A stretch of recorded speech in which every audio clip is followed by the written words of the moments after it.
මේ තියෙන්නේ අද වෙනකොට ලංකාව සම්බන්ධයෙන් තියෙන කාලගුණික ස්වභාවය.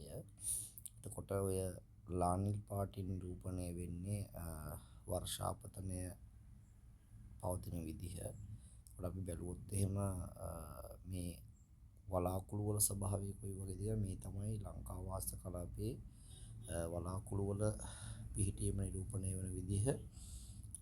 මේ දැන් වෙනකොට ඒ කියන්නේ අද දවසේ හවස 3:00 වෙනකොට තියෙන ස්වභාවය.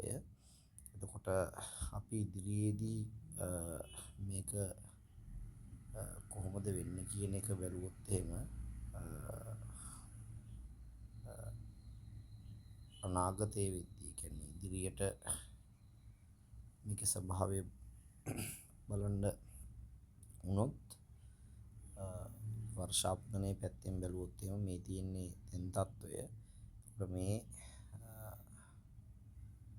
අද රෑ වගේ වෙනකොට ඒ කියන්නේ රෑ 11 වගේ වෙනකොට තත්වය මේ දෙසැම්බර් මාසේ 10 කියන්නේ හෙට 1:10 වගේ වෙනකොට මේ වෙන ලින්ක් පාටින් පෙන්වන්නේ වර්ෂාපතන ස්වභාවය. හරි.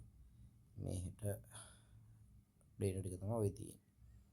හෙට වෙනකොට වර්ෂාපතනය සිදුවන කාලගුණික වෙනස් වීම ටික තමයි මේ තියෙන්නේ. ඉදිරි ටික නැවත අප්ඩේට් එකක් දෙන්නම්. එතකොට මේ දෙසැම්බර් මාසේ